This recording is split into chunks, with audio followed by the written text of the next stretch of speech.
Well, this deep pool in front of me is the last in a series of obstacles that we've had to pass, which have included crawls, squeezes and climbs in order to reach this remote spot in the depths of Peak Cavern in Derbyshire. Although the journey is not arduous by today's standards, on March the 22nd, 1959, its physical demands and remoteness became of vital significance. Around 3 o'clock on that day, a small party of cavers, including an Oxford undergraduate named Neil Moss, came here to photograph the superb formations and continue exploration of a new section of cave in an alcove partway up the slope. Below the alcove is a faint inscription crudely scratched in the rock. Beyond is a tight vertical shaft. The story of the inscription and the tragic consequences of the exploration of the shaft became a testament to bravery and dogged persistence in the face of unimaginable difficulties.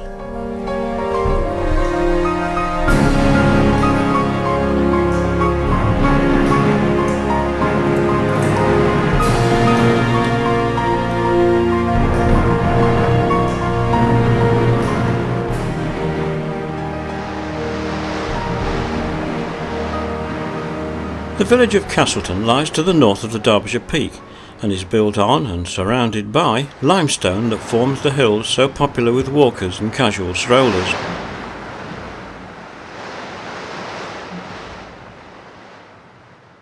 In the summer months, the shops and cafes bustle with visitors from the surrounding towns and major cities.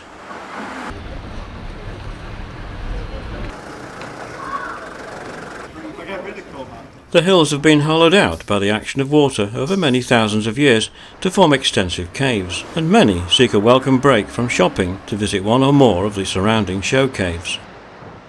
The village is dominated by the remains of its 11th century castle, which also overlooks an impressive gorge, at the end of which is the huge gaping mouth of the entrance to perhaps its premier show cave, Peak Cavern. The bright plastic oversuits of cavers are a familiar sight in the village as they make their way to explore the passages beyond the show cave. A typical group sets off for a day's caving, doubtless chatting enthusiastically and recounting details of recent exploits in their world far beyond the light of day. En route through the village, they pass the imposing 18th century old hall, now a thriving youth hostel. It gets barely a glance, but it was from here on that fateful Sunday in March 1959 that Neil Moss was to join his fellow cavers. Neil was 6'3" tall, slim, fit, and an enthusiastic and experienced caver. He was using the hostel as a base while doing some caving in the Castleton area. In his first term at Oxford University, he'd recently completed his national service as an officer in the Royal Signals. The previous evening had been a get-together of cavers from all over the region at the annual British Speleological Association dinner. Neil was there as a guest of his friend Peter Crabtree, a fellow Oxford University Caving Club member. 2 weeks earlier, 4 of those present had discovered an exciting new chamber in Peak Cavern, and plans were being made to go back the next day. Neil naturally jumped at the chance to join them, and with Peter and 2 others they made up a party of 7. Today we follow a team of modern cavers on the same journey that they made in 1959 to what was then called the Great Cascade Chamber, now renamed Moss Chamber. In those days the show cave would have extended much further, but problems with flooding meant that it now ends before the slippery steps of the Devil's Staircase. The bright lights are left behind, and the less comfortable elements of mud and water are met.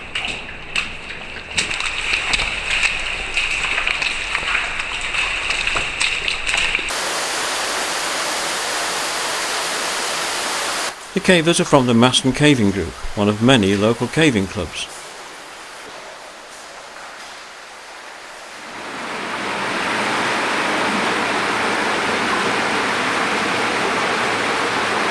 The group accompanying Neil would have looked something like this group of BSA cavers of the mid-1950s. The caver circled, Ken Hurst, was in fact a member of the original team. Clothing was very different and centred around what was available from government surplus stores. Many wore a survival suit, known as a goon suit. It was made of easily punctured rubberized fabric and covered everything, including the feet. Beneath would be bulky woolen underclothes, and all of this would be topped by a variety of cotton boiler suits. Lighting was by carbide lamps known as stinkies, from the smell of the acetylene gas flame. The lighting and bulky nature of the clothing may have contributed to the outcome of later events. In the late 50s, the first real obstacle, the Mucky Ducks, was then a flat-out watery crawl. It's been tamed a bit now, but it's still unpleasantly wet, and the cold water's guaranteed to take your breath away.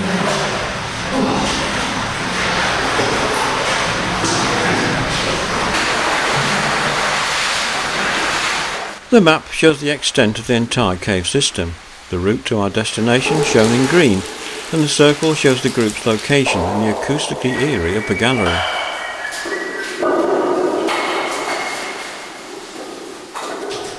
Further on, the floor's littered with huge boulders, which slows progress considerably.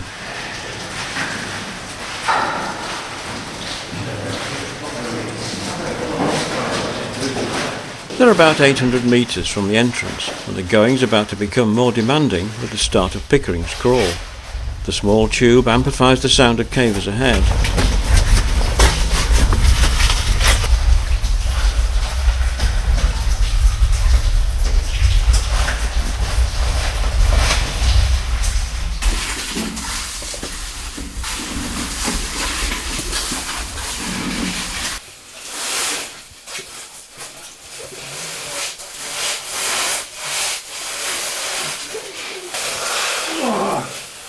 Two quite tight squeezes eventually lead to a larger inclined passage half full of very slippery mud.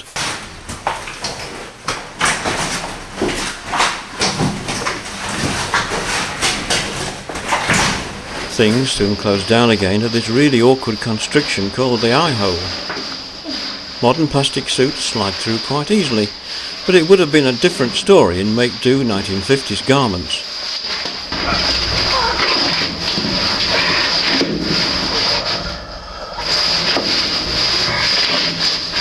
The feature of the 1.5 hour, 1 kilometre journey is the sheer variety of cave passage.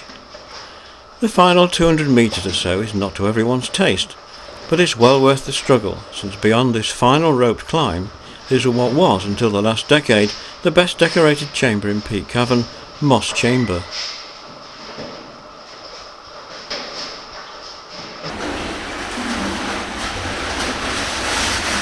The small group wades through the deep static pool that guards the entrance, much as with the party of 7 in March 1959. They also make their way to the small alcove, but there the similarities end. For this was to be the tragic site of the biggest cave rescue attempt of its day, with unprecedented worldwide attention and interest. The time then was around 3 o'clock. In the chamber were trip coordinator John Randalls, Barry Robinson, Ken Hurst, Peter Sandel, Peter Crabtree with his friend Neil Moss, and 17-year-old Bob Toogood.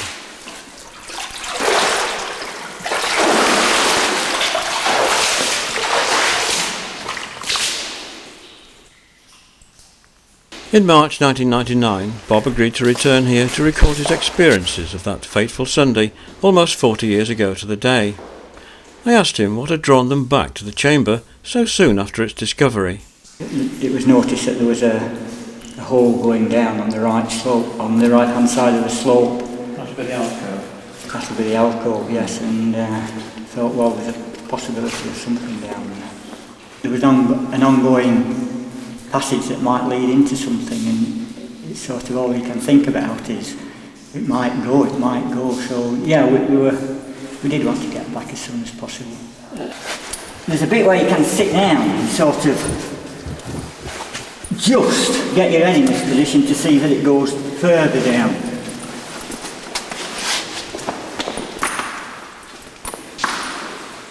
And that's where it gets really tight. The sketch shows the shape of the shaft seen from two different perspectives at right angles to each other. It's in two sections, each roughly 6 metres deep, and from the top you can see down to where it cuts under and twists on its way down to the head of the second, tighter vertical, which is elliptical in cross-section and 45 centimetres wide at the top. Further down there are two constrictions, the narrowest being quite near the bottom.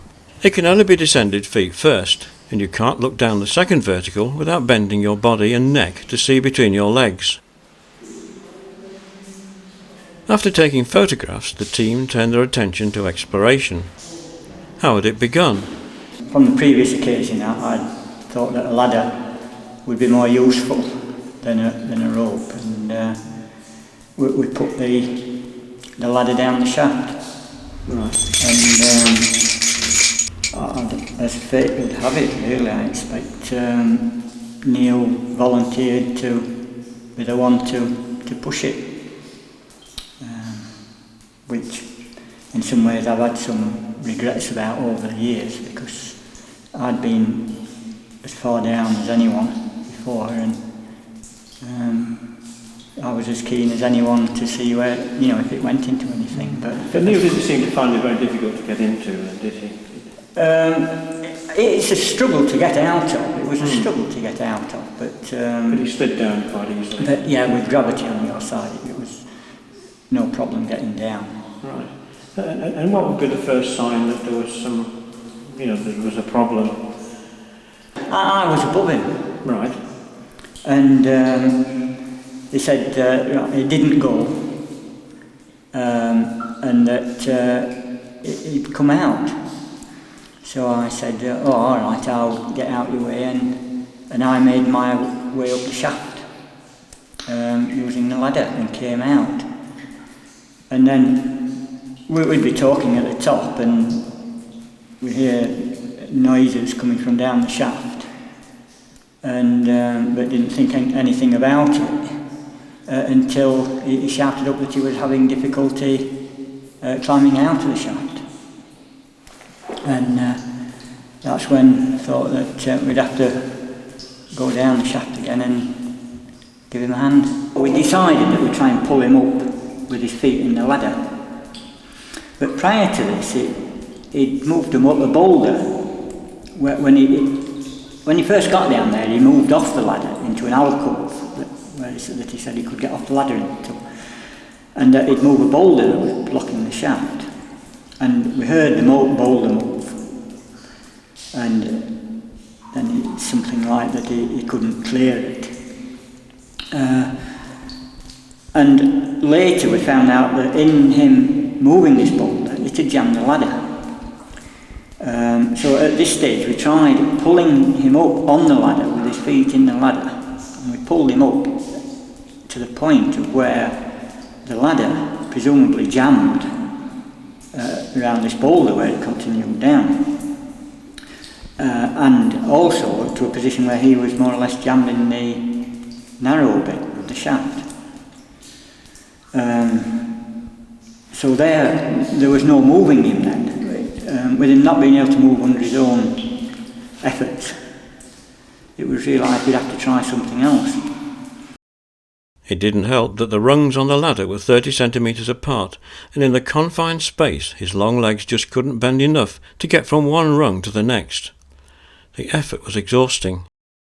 I went back down the passage to the climbs and retrieved a rope that was on a hand line that was on one of the climbs on the way to the chamber. And this was taking down the shaft, probably with a view for him to put it round his waist, but it seems he was reluctant to go down to where there was a bit more room, so that he couldn't actually get this rope round himself.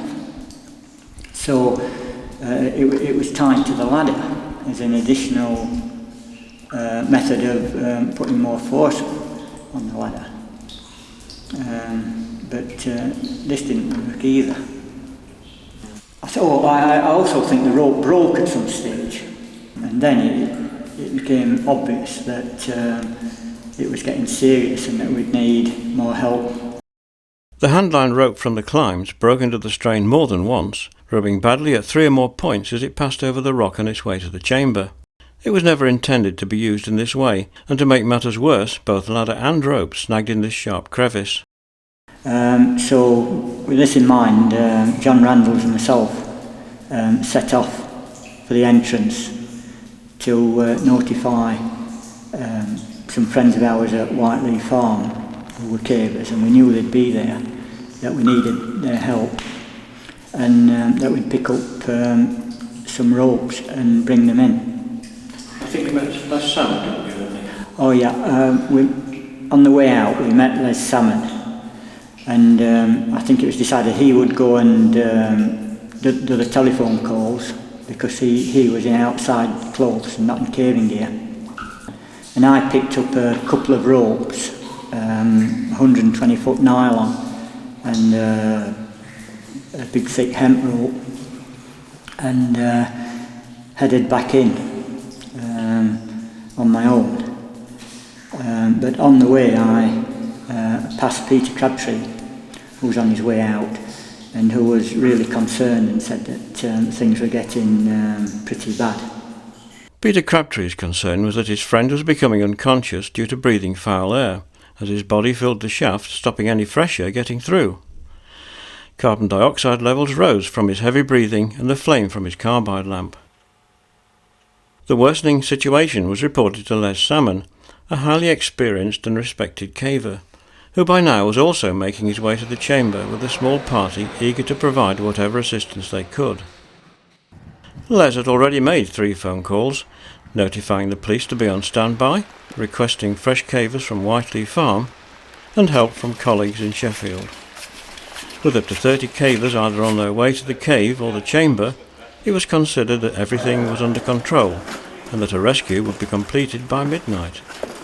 It was now around 8:30 p.m.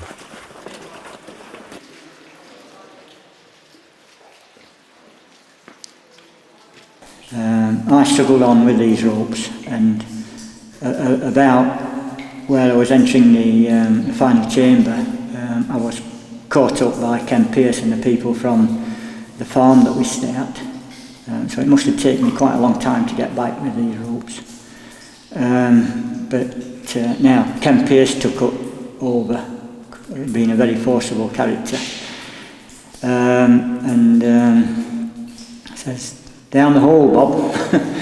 So I climbed down the hole, taking a rope down with a loop in for Neil Moss to put over his head and shoulders. But the response from him at this stage was getting not very positive at all. But I just about got down to the very tight bit, just above him, and said to Ken Pearce, who was following me down to do the pulling, I said, "There's something wrong with me, Ken. I think I'm going to faint." And Ken said, "Put that rope round you," and I put the loop round me. And more or less that's the last thing I remember until Ken was dragging me over the top of the shaft. And just remembering one of the worst headaches I've ever had in my life. And after I'd come round a bit, Ken then sent me out with a message that the air was bad down the shaft and that we needed oxygen. And that's what I did. I set off out. I can't really remember who with, but I set off out and with that message that we needed oxygen. I had a strange realisation that it wasn't just going to be an easy rescue. The police had to be kept fully informed of developments, and the official log records Bob's request for oxygen, which was quickly acted upon, as was the request for a general call-out for more help. It was now the early hours of Monday, and the media had already sensed the story. Press were beginning to arrive at this stage, and I phoned my mum and dad up, and because I hadn't eaten anything, had anything to eat all day, and they came out during the night and brought me something to eat and drink, and they had to force their way through past Press. Did you think at this stage that there was any hope of a rescue? To be honest, no. I'd already told my mum and dad when they brought me the food that I didn't think that we'd be able to get him out alive. No, I hadn't much hope.